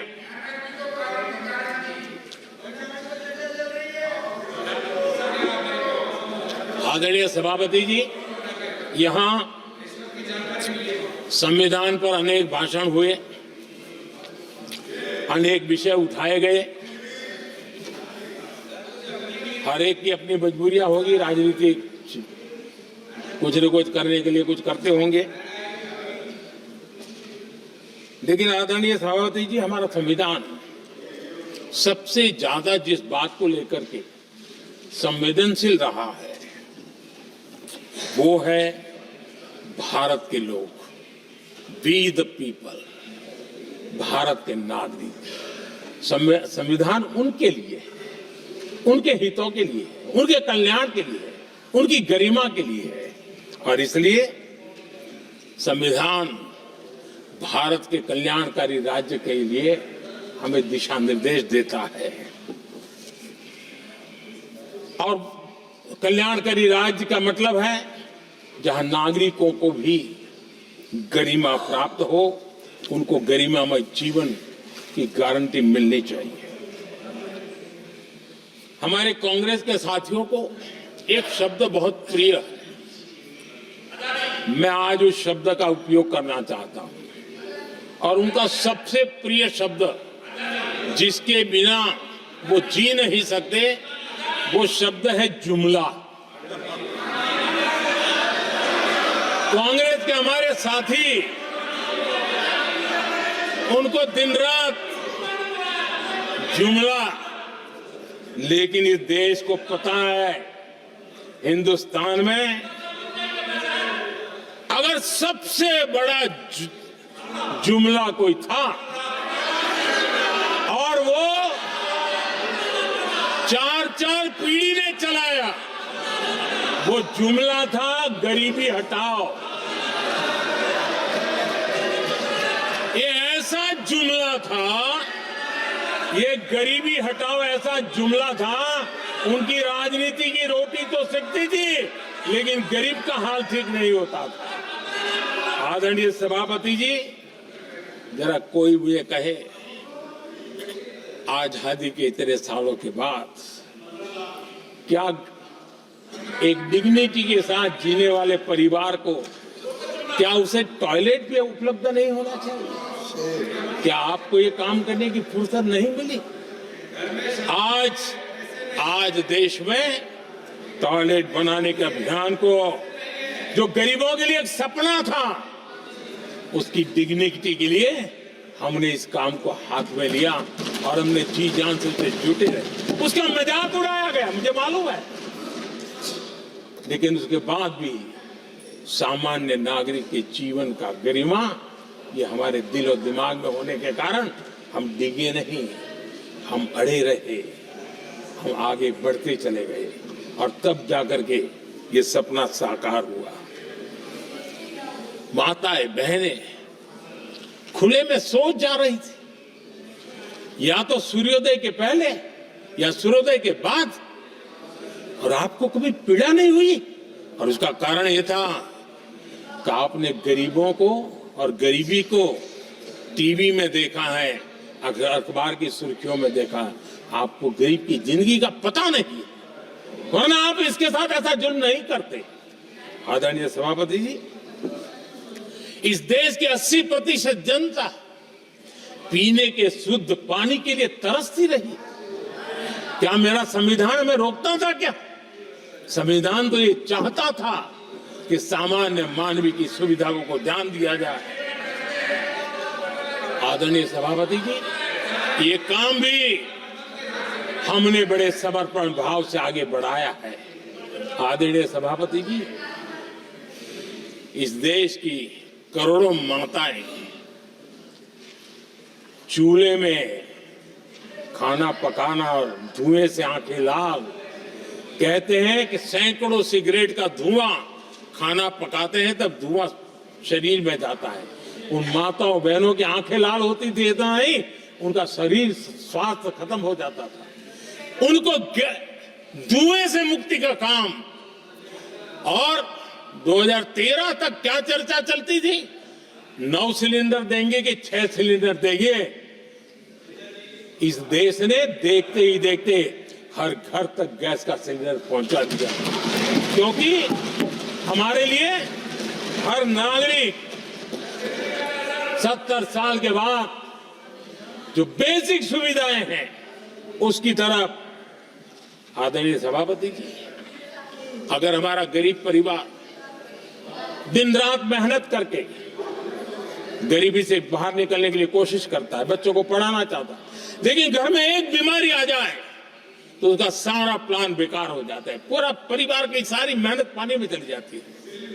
क्या इन गरीब परिवारों के इलाज के लिए कुछ आप सोच नहीं सकते थे? 50-60 करोड़ देशवासियों को मुफ्त इलाज मिले। संविधान की उस भावना का आदर करते हुए हमने आयुष्मान योजना को लागू किया, और आज देश के 70 साल के ऊपर के किसी भी वर्ग के क्यों न हो, उनके लिए भी हमने व्यवस्था की। आदरणीय सभापति जी, जरूरतमंदों को राशन देने की बात, और उसका भी मजाक उड़ाया जा रहा है। जब हम कहते हैं कि 25 करोड़ लोग गरीबी को परास्त करने में सफल हुए, तो फिर हमें सवाल पूछा जाता है कि आप गरीब को राशन फिर क्यों देते हो? आदरणीय सभापति जी, जो गरीबी से निकल के आया है, उसे पता होता है कि अस्पताल में भी एक पेशेंट स्वस्थ होने के बाद जब छुट्टी देते हैं ना, तो डॉक्टर भी कहता है कि आप घर जाइए, तबीयत ठीक है, ऑपरेशन अच्छा हुआ है, लेकिन महीने पर ये जरा संभालना, ये मत करना, क्योंकि पेशेंट दोबारा तकलीफ में ना आए, गरीब दोबारा गरीब न बने, इसलिए उसका हैंड होल्डिंग जरूरी है। और इसलिए हम मुफ्त राशन दे रहे हैं। उसकी मजाक मत उड़ाओ, क्योंकि हमें गरीबी से जो बाहर निकला है उसको दोबारा गरीबी में जाने नहीं देना है, और जो अभी भी गरीबी में है उसे हमें गरीबी से बाहर लाना है। आदरणीय सभापति जी, हमारे देश में गरीबों का नाम पर जो जुमले चले, उसी गरीबों के नाम पर बैंकों का राष्ट्रीयकरण किया गया गरीबों के नाम पर। लेकिन 2014 तक इस देश के 50 करोड़ नागरिक ऐसे थे जिन्होंने बैंक का दरवाजा तक नहीं देखा था। आदरणीय सभापति जी, गरीब को बैंक में प्रवेश तक नहीं था, ये पाप आपने किया। और आज 50 करोड़ गरीबों के बैंक खाते खोल करके हमने बैंक के दरवाजे गरीबों के लिए खोल दिए। इतना ही नहीं, ये एक प्रधानमंत्री कहते थे कि दिल्ली से 1 रुपया निकलता है तो 15 पैसा पहुंचता है, लेकिन उपाय उनको आता नहीं था। उपाय हमने दिखाया। आज दिल्ली से 1 रुपया निकलता है, 100 के 100 पैसे गरीब के खाते में जमा होते हैं। क्यों? हमने बैंक का सही इस्तेमाल क्या करना, बैंक का सही उपयोग क्या करना। माननीय सदस्य मोबाइल नहीं देखें। आदरणीय सभापति जी, बिना गारंटी के ऋण देश के अंदर जिन लोगों को बैंक के दरवाजे तक जाने की इजाजत नहीं थी, आज इस स्थापित सरकार का संविधान के प्रति जो समर्पण है ना, आज बिना गारंटी वो बैंक से लोन ले सकता है। ये ताकत हमने गरीब को दी है। आदरणीय सभापति जी, गरीबी हटाओ का जुमला इसी के कारण जुमला बनकर के रह गया। गरीब को इस मुश्किल से मुक्ति मिले, ये हमारा बहुत बड़ा मिशन है और ये हमारा संकल्प है, और हम इसके लिए दिन रात एक कर रहे हैं। जिनको कोई नहीं पूछता, इनको मोदी पूजता है। आदरणीय सभापति जी, दिव्यांगजन हर दिन संघर्ष करता हमारा दिव्यांगजन। अब जाकर के हमारे दिव्यांग को फ्रेंडली इंफ्रास्ट्रक्चर मिले, उसकी व्हीलचेयर आगे तक जाए, ट्रेन के डिब्बे तक जाए। ये व्यवस्था दिव्यांगजन के लिए करने का हमारे दिल में तब आया क्योंकि समाज के दबले कुचले वंचित लोगों की चिंता करना हमारे मन में था, तब हुआ। आदरणीय सभापति जी, आप मुझे बताइए, एक तो भाषा के नाम पर झगड़ा करना तो सिखा दिया आपने, लेकिन मेरे दिव्यांगजनों के साथ कितना अन्याय किया। जो हमारे यहां साइनेज लैंग्वेज जो है, साइन लैंग्वेज की जो व्यवस्था है, खास करके मूक बधिर के लिए, अब दुर्भाग्य ऐसा देश का कि असम में जो भाषा सिखाई जाए उत्तर प्रदेश में दूसरी सिखाई जाए, उत्तर प्रदेश में सिखाई जाए महाराष्ट्र में तीसरी सिखाई जाए। हमारे दिव्यांगजनों के लिए एक साइन लैंग्वेज का होना बहुत जरूरी था। आजादी के 7 दशक बाद भी उनको उन दिव्यांगजनों की याद नहीं आई। एक कॉमन साइन लैंग्वेज बनाने का काम हमने किया, जो आज देश के मेरे सभी दिव्यांग भाई बहनों के लिए काम आ रही है।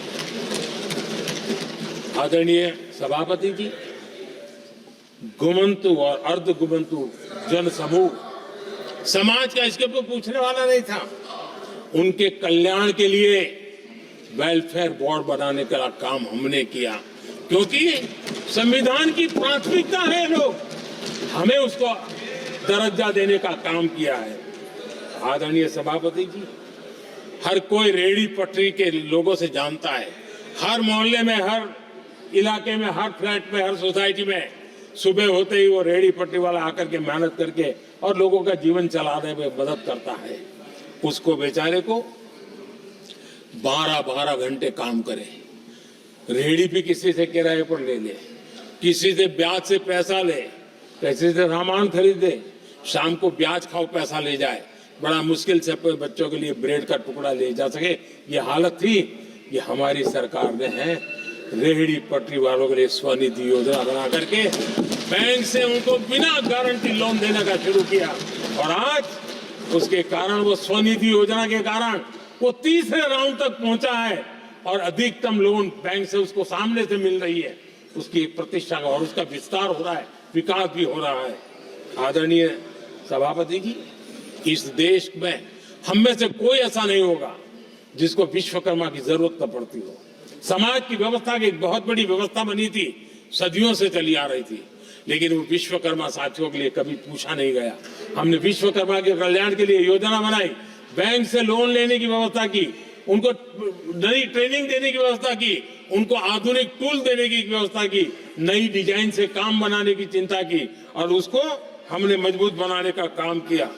आदरणीय सभापति जी, ट्रांसजेंडर जिसको परिवार ने धुतकार दिया, जिसको समाज ने धुतकार दिया, जिसकी कोई चिंता करने वाला नहीं था, ये हमारी सरकार है कि इसको भी भारत के संविधान ने हक दिए हैं। उस ट्रांसजेंडर के अधिकारों के लिए कानून और व्यवस्थाएं बनाने का काम किया, उनको गरिमापूर्ण जीवन मिले, उनके अधिकारों की सुरक्षा के लिए हमने काम किया। आदरणीय सभापति जी, हमारे आदिवासी समाज इतनी सारी बातें करते, मुझे तो याद है मैं जब गुजरात का मुख्यमंत्री बना तो हमारे यहाँ उमरगांव से अंबाजी तक एक पूरा बेल्ट, गुजरात का पूर्वी हिस्सा पूरा आदिवासी बेल्ट, और एक कांग्रेस के मुख्यमंत्री आदिवासी रह चुके थे। इतने सालों के बाद भी उस पूरे इलाके में एक भी साइंस स्ट्रीम की स्कूल नहीं थी। मेरे आने से पहले एक भी साइंस स्ट्रीम की स्कूल नहीं थी। अगर साइंस स्ट्रीम की स्कूल नहीं है तो कितनी आरक्षण की बातें करो, वो बेचारा इंजीनियर और डॉक्टर कैसे बन सकता है। ये मैंने उस इलाके में काम किया और वहां साइंस स्ट्रीम की स्कूलें, अब तो वहां यूनिवर्सिटीज बन गई है। लेकिन यानी राजनीति की चर्चा करना, संविधान के अनुरूप काम न करना, ये जिनकी सत्ता भूख है ना, उसका हमने आदिवासी समाज में भी जो अति पिछड़े लोग हैं, और उसमें मैं राष्ट्रपति जी का आभार व्यक्त करता हूं, उन्होंने मेरा काफी मार्गदर्शन किया। राष्ट्रपति महोदया ने मेरा मार्गदर्शन किया और उसमें से पीएम जनमन योजना बनी। हमारे देश में बिखरे बिखरे आदिवासी समाज के छोटे छोटे समूह हैं जो आज भी उनको कोई सुविधा प्राप्त नहीं हुई थी। हमने ढूंढ ढूंढ करके, संख्या बहुत कम है, वोट की राजनीति में उनकी तरफ देखने वाला कोई नहीं था, लेकिन मोदी है जो आखिर को भी समझता है। और इसलिए हमने उनके लिए पीएम जनमन योजना के द्वारा उनके विकास की। आदरणीय सभापति जी,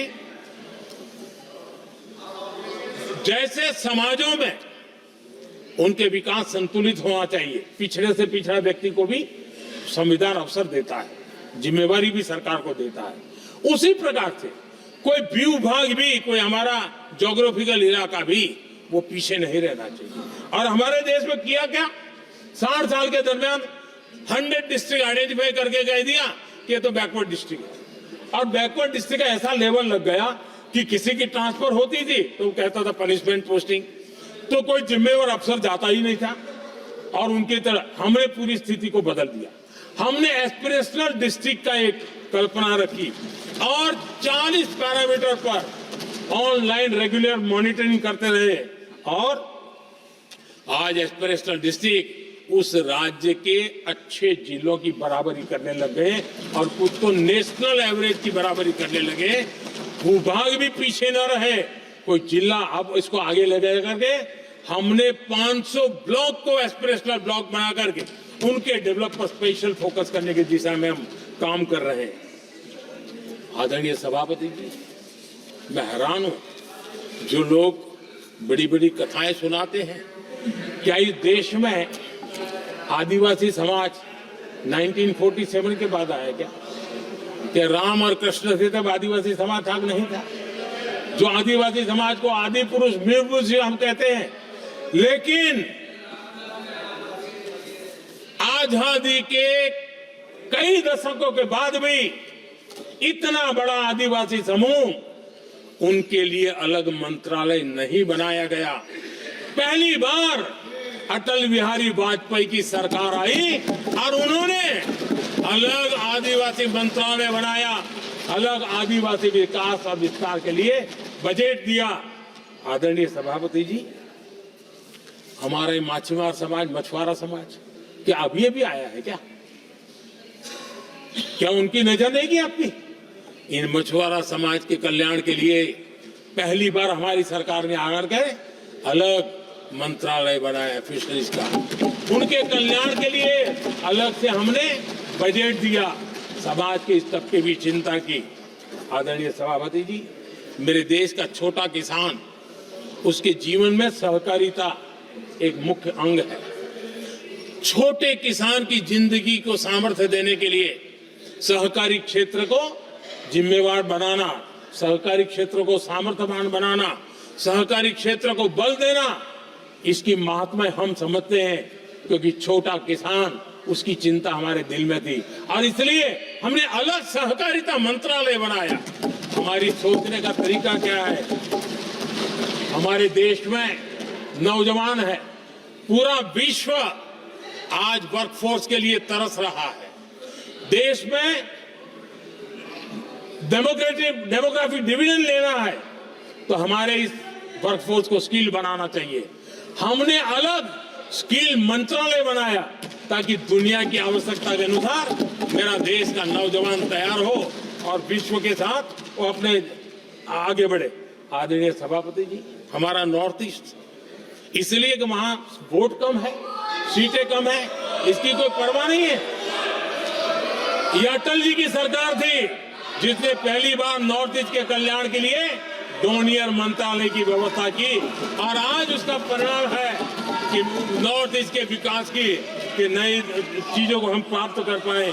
इसी के कारण रेल, रोड, पोर्ट, एयरपोर्ट ये बनने की दिशा में आगे बढ़ रहे हैं। आदरणीय सभापति जी, आज भी दुनिया के देशों में लैंड रिकॉर्ड के लेकर के समृद्ध देशों को भी कई संकट। हमने गांव के हर सामान्य व्यक्ति को अपना लैंड रिकॉर्ड, उसके घर की मालिकीन का हक के कागज नहीं है, उसके कारण उसको बैंक से लोन चाहिए हो, कहीं बाहर जाए तो कोई कब्जा कर लिया, एक स्वामित्व योजना बनाई और देश के गांव के ऐसे समाज के दबे कुचले लोगों को वो कागज हम दे रहे हैं जिसके कारण उसका मालिकी हक बन रहा है। वो स्वामित्व योजना एक बहुत बड़ा दिशा दे रही है। आदरणीय सभापति जी, इन सारे कामों के कारण पिछले 10 वर्ष में हमने जो प्रयास किया, हमने जिस प्रकार से गरीब को मजबूती देने का काम किया है, हमने जिस प्रकार से गरीब के अंदर एक नया आत्मविश्वास पैदा किया है और एक सही दिशा में चलने का परिणाम है कि आज इतने कम समय में मेरे देश के 25 करोड़ मेरे गरीब साथी गरीबी को परास्त करने में सफल हुए और हमें इस बात का गर्व है। और मैं संविधान निर्माताओं के सामने सर झुका करके कहता हूं, जो संविधान हमें दिशा दे रहा है उसके तहत मैं ये काम कर रहा हूं। और मैंने, आदरणीय सभापति जी, जब हम सबका साथ सबका विकास की बात करते हैं, वो नारा नहीं है, वो हमारे आर्टिकल ऑफ फेथ है। और इसलिए हमने सरकार की योजनाएं भी बिना भेदभाव को चलाने की दिशा में काम किया है और संविधान हमें भेदभाव की अनुमति नहीं देता है। और इसलिए हमने आगे चल करके कहा है सैचुरेशन, जिसके लिए जो योजना बनी है उसका लाभ उन लाभार्थी को 100% लाभार्थी को मिलना चाहिए। ये सैचुरेशन अगर सच्चा सेकुलरिज्म को है ना, तो ये सैचुरेशन में है। सच्चा सामाजिक न्याय अगर किसी में है तो ये सैचुरेशन 100%, 100% उसको बेनिफिट जिसका हक है मिलना चाहिए, बिना भेदभाव के लिए मिलना चाहिए। तो ये भाव लेकर के हम सच्चे सेकुलरिज्म को और सच्चे सामाजिक न्याय को लेकर के जी रहे हैं। आदरणीय सभापति जी, समाधान की हमारे एक और स्पिरिट भी है और हमारे देश को दिशा देने का माध्यम, देश को का चालक बल के रूप में राजनीति केंद्र में रहती है। आने वाले दशकों में हमारा लोकतंत्र, हमारी राजनीति की दिशा क्या होनी चाहिए, आज हमें मंथन करना चाहिए। आदरणीय सभापति जी, कुछ दलों की राजनीतिक स्वार्थ और सत्ता का भाव, मैं जरा उनसे पूछना चाहता हूं, क्या वे कभी अपने आप को, और मैं सभी दलों के लिए कह रहा हूं, उधर और इधर ये मेरा विषय नहीं है, ये मेरे मन के विचार है जो मैं इस सदन के सामने रखना चाहता हूं कि इस देश में योग्य नेतृत्व का अवसर मिलना चाहिए। नहीं, जिनके परिवार में कोई राजनीति में नहीं है, क्या उनके लिए दरवाजे बंद हो जाएंगे?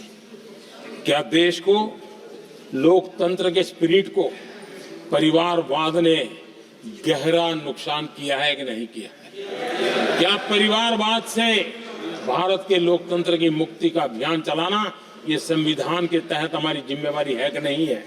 और इसलिए समानता के सिद्धांत की बात कहे, अवसर की बात कहे, हिंदुस्तान के हर किसी को, और जो परिवारवादी राजनीति है उनकी धुरी ही परिवार होता है, सब कुछ परिवार के लिए। देश को, देश के नौजवानों को आकर्षित करने के लिए, लोकतंत्र को मजबूत बनाने के लिए और देश के युवाओं को आगे आने के लिए हम सभी राजनीतिक दलों ने प्रयास करना चाहिए। सभी राजनीतिक दलों ने, जिनकी पार्श्वभूमि में राजनीतिक परिवार नहीं है, ऐसे फ्रेश ब्लड को लाने के लिए प्रयास करना, ये मैं मानता हूं कि देश की लोकतंत्र की, और इसीलिए मैंने लाल किले से कहा है कि मेरा एक विषय लेके मैं लगातार बोल रहा हूं, बोलता रहूंगा। 1 लाख ऐसे नौजवानों को देश की राजनीति में लाना है जिनका कोई परिवार का बैकग्राउंड राजनीतिक परिवार का नहीं है, और इसलिए देश को एक फ्रेश एयर की जरूरत है, देश को नई ऊर्जा की जरूरत है, देश को नए संकल्प और सपने लेकर के आने वाले युवकों की जरूरत है। और भारत के संविधान के जब 75 वर्ष मना रहे हैं तो हम दिशा में आगे बढ़े। आदरणीय सभापति जी, मुझे याद है मैंने एक बार लाल किले से संविधान में हमारे कर्तव्य को लेकर के उल्लेख किया था, और मैं हैरान हूं कि जिनको संविधान का समझ नहीं आता है वो कर्तव्य की भी मजाक उड़ाने लग गए। मैंने ऐसा कोई इंसान देखा नहीं दुनिया में कि जिसको इसमें भी इतराज हो सकता है आने। लेकिन देश का दुर्भाग्य है, हमारे संविधान ने नागरिकों के अधिकार तय किए हैं, लेकिन संविधान को हमसे कर्तव्य की भी अपेक्षा है।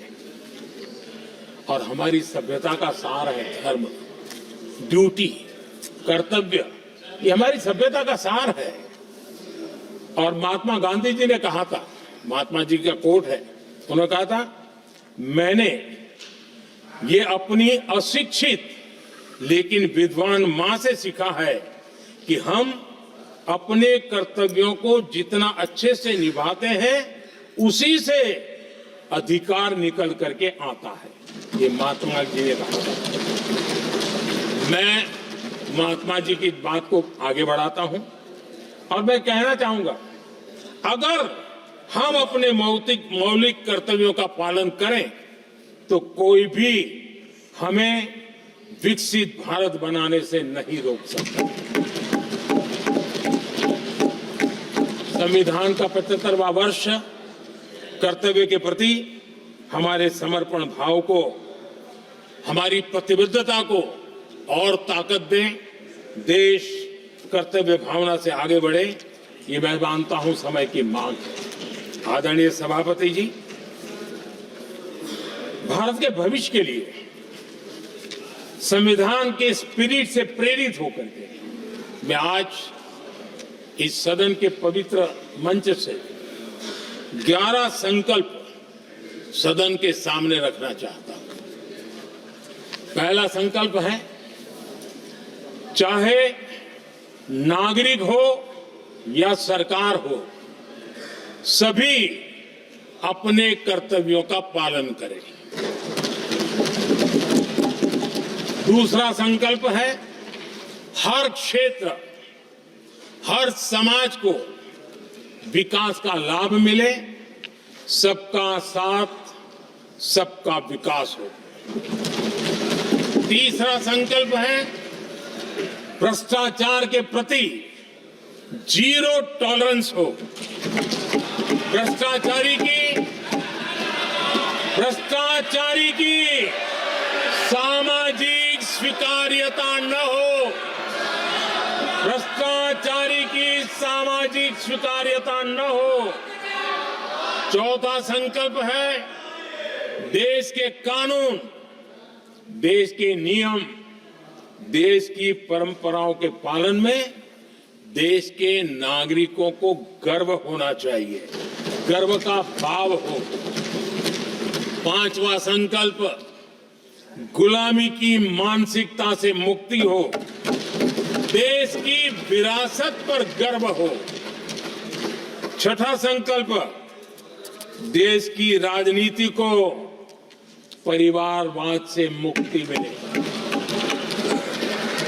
सातवां संकल्प, संविधान का सम्मान हो। राजनीतिक स्वार्थ के लिए संविधान को हथियार न बनाया जाए। आठवां संकल्प, संविधान की भावना के प्रति समर्पण रखते हुए जिनको आरक्षण मिल रहा है वो न छीना जाए और धर्म के आधार पर आरक्षण की हर कोशिश पर रोक लगे। नौवां संकल्प, विमेन लेड डेवलपमेंट में भारत दुनिया के लिए मिसाल बने।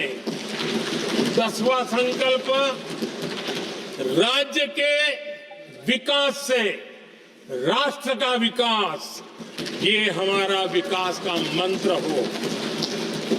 11वां संकल्प, एक भारत श्रेष्ठ भारत का ध्येय सर्वोपरि हो। आदरणीय सभापति जी, इसी संकल्प के साथ हम सब मिलकर के अगर हम आगे बढ़ते हैं तो संविधान की जो निहित भावना है, वी द पीपल, सबका प्रयास, हम इसी मंत्र को लेकर के आगे चले और विकसित भारत का सपना इस सदन में बैठे हुए सबका तो होना ही चाहिए। 140 करोड़ देशवासियों का सपना जब बन जाता है और संकल्प लेकर के जब देश चल पड़ता है तो इच्छित परिणाम लेकर के रहता है। मेरा 140 करोड़ देशवासियों के प्रति मेरी अपार श्रद्धा रही है। उनके सामर्थ्य पर मेरी श्रद्धा है, देश की युवा शक्ति पर मेरी श्रद्धा है, देश की नारी शक्ति पर मेरी श्रद्धा है। और इसलिए मैं कहता हूं कि देश 2047 देश जब आजादी के 100 साल मनाएगा तो विकसित भारत के रूप में मनाएगा। इस संकल्प के साथ आगे बढ़े।